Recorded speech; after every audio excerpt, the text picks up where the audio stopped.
connaît la Corée du Nord pour son armée, ses défilés de chars, ses missiles balistiques, mais beaucoup moins pour ça. Hi everyone, I'm Yumi from Pyongyang. Hello everyone, it is the first time for me to say about myself, so let me introduce myself first. Ouais, vous rêvez pas.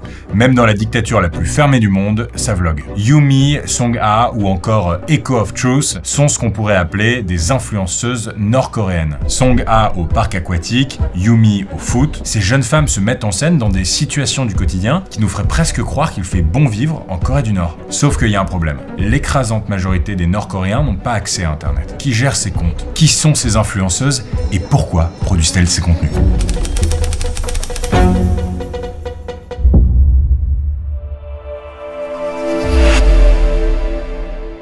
Les amis, avant de commencer, cette vidéo existe grâce au soutien de Gringot. Gringot, c'est une institution financière française dont je vous ai déjà parlé et qui gère maintenant plus de 100 millions d'euros et offre des comptes perso, des comptes communs et des assurances vie. En 2020, l'empreinte carbone des grandes banques françaises représentait près de 8 fois les émissions de gaz à effet de serre de la France entière. De mon côté, c'est un sujet qui me tient vraiment à cœur et c'est une démarche que j'ai entreprise l'année dernière. J'ai décidé de placer mon argent désormais dans des banques non écocides. Et assez naturellement, je me suis donc orienté vers Gringot. Très concrètement, ce que fait Gringot, c'est qu'il réoriente l'argent que vous stockez sur vos comptes épargne au profit de la transition énergétique. Pour ça, il finance partout dans le monde des projets qui ont pour objectif de limiter le changement climatique et de préserver la biodiversité. Bon, mais comment ils font pour financer ces projets? Eh bien, c'est grâce aux gens comme vous, comme moi, qui ouvrent des comptes chez Gringot que l'institution est en train d'avoir une force assez incroyable. Donc en vrai, c'est un investissement à double profit. 1 pour la planète et 2 pour votre portefeuille. Là, par exemple, je peux voir mon impact en temps réel grâce à cette fonctionnalité. Encore une fois, cette vidéo n'aurait pas pu exister sans leur soutien, donc merci à eux. En plus, pour la nouvelle année, Gringot vous offre 3 mois avec le code GASPAR. On repart en Corée du Nord.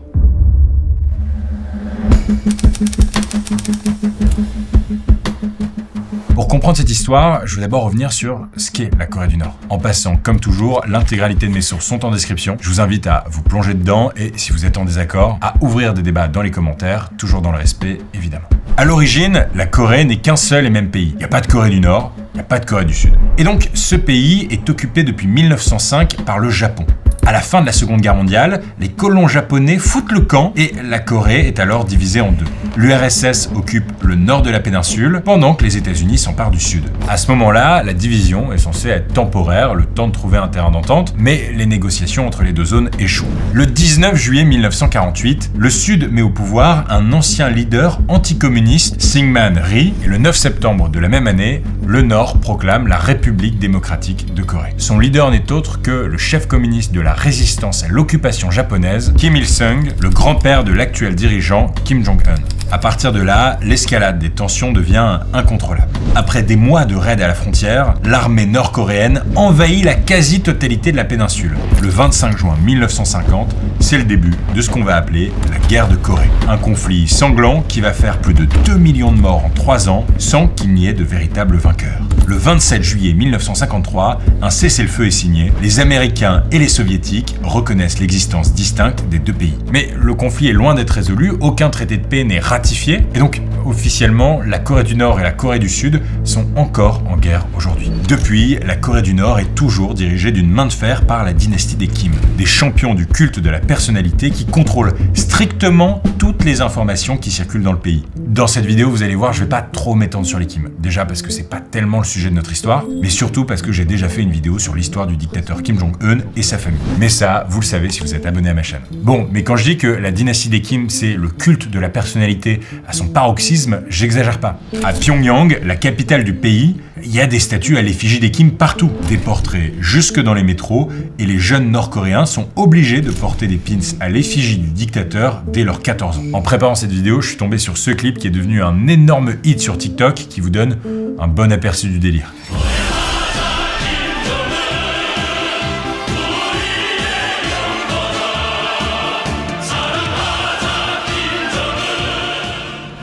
Bon, et pendant que Kim Jong-un est présenté comme un gentil père, faut quand même redire que la Corée du Nord, c'est un des pires régimes en matière de droits humains. Pour commencer, les habitants souffrent régulièrement de pénuries alimentaires. Dans les années 90, une énorme famine frappe le pays. On estime qu'il y a eu entre 600 000 et 3 millions de morts. Et le problème n'a jamais été totalement résolu depuis. En janvier 2024, Kim Jong-un a lui-même reconnu, je cite, « une incapacité à fournir de manière satisfaisante aux populations des régions les produits de première nécessité, y compris alimentaires ». Pire, il existe encore des camps de concentration en Corée du Nord où des milliers de prisonniers sont obligés de travailler dans des conditions inhumaines et sont régulièrement torturés et violés.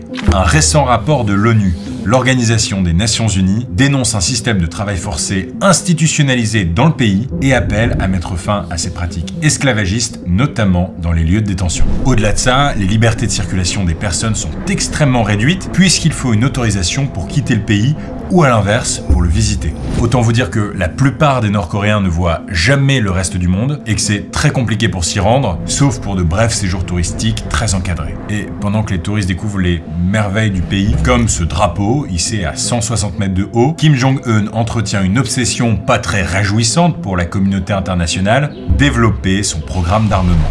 Depuis plus de 10 ans, la Corée du Nord multiplie les essais nucléaires et les tirs de missiles balistiques avec un objectif clair, instaurer un rapport de force face à son ennemi juré, la Corée du Sud, et son principal allié en Occident, les États-Unis.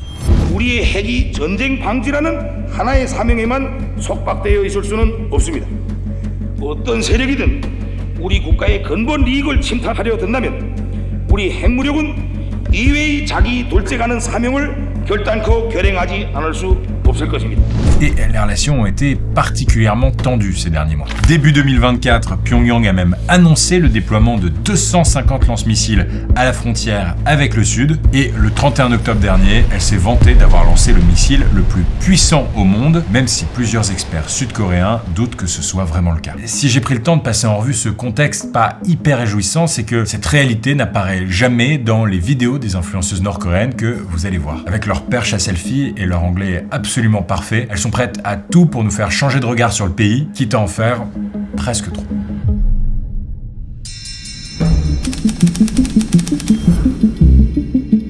Alors, je vous propose qu'on laisse de côté les chars, les défilés militaires, les missiles, tout ça. Ici, c'est ambiance enfants heureux, parc d'attractions et buffet à volonté. Sur les réseaux sociaux, la Corée du Nord a tout pour faire rêver. Et ces influenceuses, dont je vous parlais en début de vidéo, contredisent en permanence l'image qu'on se fait du pays. Et oui, au passage, je parle d'influenceuses au féminin, parce que en faisant mes recherches, je suis tombé que sur des femmes. Ça n'a pas toujours été simple d'ailleurs de retrouver ces contenus, parce que l'écrasante majorité d'entre eux ont été supprimés de YouTube. Mais heureusement, j'ai réussi à en retrouver des extraits dans les archives d'internet. I'm Song Ha-in from Pyongyang. I'm 11 years old and 5th year in the primary school. Pyongyang, where I live, is a very beautiful and magnificent city. Have you ever been to Pyongyang? Elle, c'est Sally Parks, mais on l'appelle aussi Song Ha. Dans cette vidéo, elle raconte sa vie face cam dans un vlog, comme n'importe quelle créatrice de contenu dans sa chambre. Dans le décor, on voit des peluches, des jouets, des étagères bien rangées. Bref, tout est fait pour qu'on se sente chez elle, comme à la maison. Song Ha finit même par nous parler de son bouquin préféré. My favorite book is Harry Potter, written by J.K. Rowling. I bet that your favorite book is Harry Potter too. Dans d'autres vidéos, Song Ha nous emmène avec elle pour son premier jour d'école, au basket ou au parc aquatique de Monsu à Pyongyang, où elle s'éclate avec ses copines. Bref, ça ressemble au quotidien de n'importe quel autre enfant de son âge. Et puis, ce qui est intéressant, c'est que ces vidéos reprennent les codes du vlog à l'occidental. Certains sont parfaitement respectés, comme cette caméra qui tremble. Hi everyone! Long time no see! Ou encore le fait de demander conseil à ses abonnés dans les commentaires. Please tell me if you have any good ideas. Mais à côté de ça, il y a des codes qui sont pas du tout maîtrisés. Par exemple, dans cette vidéo, Song Ha se filme avec une perche à selfie, mais dans d'autres plans de la même vidéo, on voit la perche à l'écran. Donc, il y a clairement quelqu'un qui est en train de filmer la scène, mais d'un peu plus loin. Bon, et puis il faut le dire, le ton est pas des plus naturels. On a souvent l'impression qu'elle récite un texte par cœur, avec de longues pauses entre chaque phrase, et parfois, elle en fait juste trop. This is just like a palace which is ruled by children and guarded by nurses and doctors. I thought that a palace is a place for kings and queens and dancing and singing. But if you come here, you would know that a palace for patients exists. Pour le contexte, même si on peut avoir l'impression qu'elle est à Disney, Song Ha visite en fait un hôpital. Une façon de montrer à quel point ceux de Corée du Nord sont fantastiques. Une autre influenceuse très intéressante sur laquelle je suis tombé, c'est Olivia Natasha, qu'on appelle aussi Yumi. Elle aussi nous fait découvrir Pyongyang comme on l'a jamais vu. So today, I'm gonna find out if people choose an ice cream and ice lolly, since there are many kinds. There are so many items. different in the color, shape, and flavor. La ligne éditoriale de sa chaîne, ça pourrait être celle de Barbie, tellement elle fait d'activités. Yumi danse, Yumi va à la salle de sport, Yumi fait des autotamponneuses. Un jour, elle va même essayer de rencontrer un pêcheur.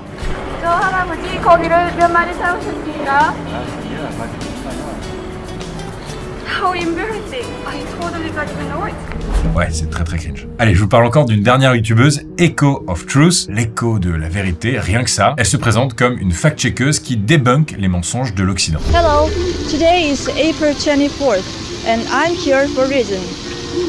Recently, a Western media reported about DPRK's economy, so I'm here today to check it out. 요새 물가가 비싸졌습니까? 아니, 별로 모르겠습니다. 요새 상품이 비싸졌습니까? 글쎄요, 요새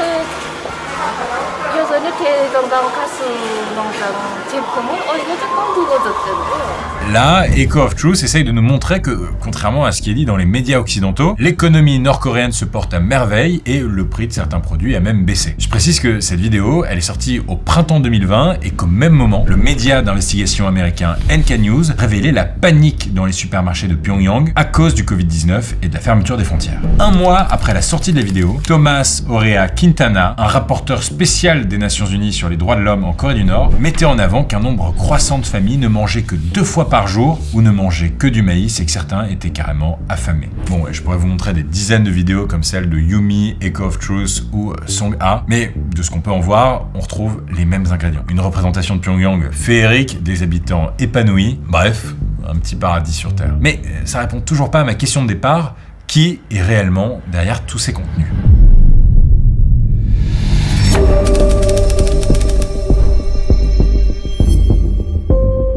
Ce qu'il faut bien comprendre, c'est que le quotidien de ces influenceuses n'a rien d'ordinaire. C'est pas des citoyennes lambda. Je vous propose qu'on retourne voir Song A. Vous vous souvenez, la petite fille qui était fan d'Harry Potter. Elle parle très bien anglais, cette petite fille. Bien mieux que moi en tout cas. Et d'ailleurs, elle explique pourquoi dès sa première vidéo. You may wonder how I can speak in English this fluently, right? Well, it is my mum who had done all the work. She taught me English from a very young age. Mais ce que Song A ne dit pas, c'est qu'elle a une famille sacrément importante. Regardez cette photo. Lui, au centre, c'est Ri Ul-sol, un haut gradé militaire chargé de la protection de la famille des Kim. Sur cette autre photo, on le voit serrer la main du leader suprême, Kim Jong-un, en personne. Mais il se trouve que c'est aussi l'arrière-grand-père de Song A. Et en creusant, on comprend en fait que cette photo, c'est une véritable réunion de famille. Là, en bas, à droite de la photo, c'est la grand-mère de Song A. Ici, on la voit serrer la main de Kim Jong-un lors de l'enterrement de Ri Ul-sol en novembre 2015. Et là, cette femme, c'est la mère de Song A. Et vous l'aurez deviné, l'enfant qu'elle tient dans ses bras n'est autre que notre fan d'Harry Potter.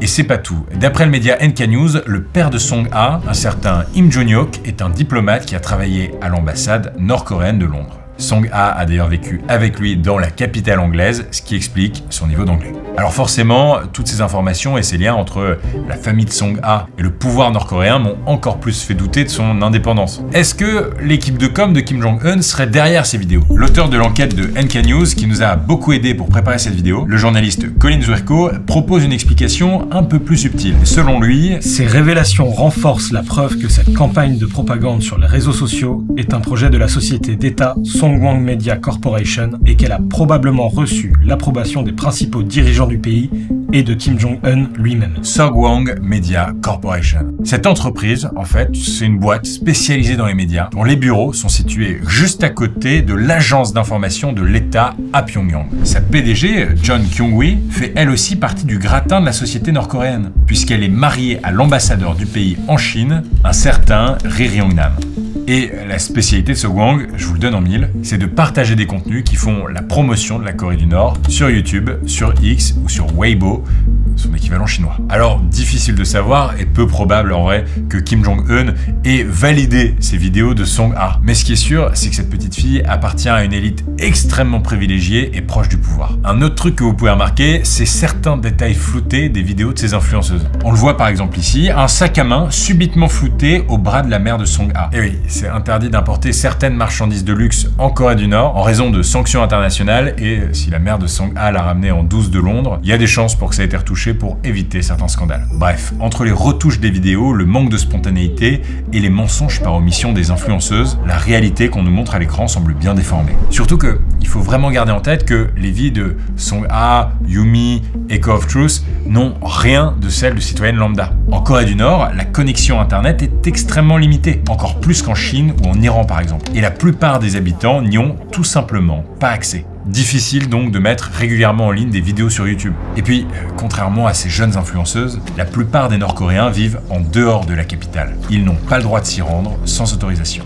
Leur train de vie est beaucoup moins luxueux que celui des habitants de Pyongyang, qui est une sorte de vitrine du pays. Selon des chercheurs de l'Université d'économie de Vienne, le taux de pauvreté de la Corée du Nord atteignait 60% en 2018. Donc pour aller tester les toboggans et la piscine à vagues de Monsu, encore faut-il 1. Pouvoir entrer dans la capitale, 2. En avoir les moyens. Mais alors, pourquoi faire tout ça? Quel est l'intérêt derrière ces vidéos? Ces influenceuses exercent en fait une forme de soft power. En nous donnant l'impression que la vie des Nord-Coréens n'est pas très différente de la nôtre, elles font rayonner leur pays à l'international. Car le but de la Corée du Nord, c'est certes de se faire bien voir, mais aussi d'empocher des dollars et des euros. Contrairement à ses ancêtres, Kim Jong-un, le leader nord-coréen, mise beaucoup sur le tourisme pour booster l'économie. Il a même fait construire un gigantesque complexe balnéaire à Wonsan, sur la côte est du pays, pour attirer des touristes étrangers en vacances. Alors oui, globalement, les visites ont été interdites dans le pays depuis 2020 à cause du Covid, mais depuis décembre 2024, les frontières sont en train de rouvrir. Aujourd'hui, les chaînes que je vous ai montrées ont été supprimées de YouTube car la plateforme américaine souhaite lutter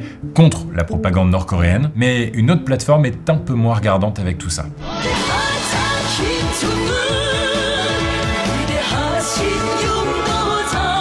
Le compte New DPKR, pour Nouvelle République Populaire Démocratique de Corée, la Corée du Nord quoi, est bien autorisé sur TikTok. Alors si YouTube ferme ses portes à la propagande nord-coréenne, le réseau social chinois pourrait bien constituer un nouvel Eldorado à conquérir pour le régime totalitaire de Kim Jong-un. La Corée du Nord n'a pas fini de nous bombarder d'images normales pour promouvoir l'une des dictatures les plus énigmatiques et les plus inquiétantes au monde. Les amis, merci d'avoir regardé cette vidéo. Si vous découvrez ma chaîne, n'hésitez pas à vous abonner, ça permet de soutenir mon travail et celui de mon équipe. Et au quotidien, pour ceux qui ne le font pas encore, je vous donne rendez-vous sur Instagram.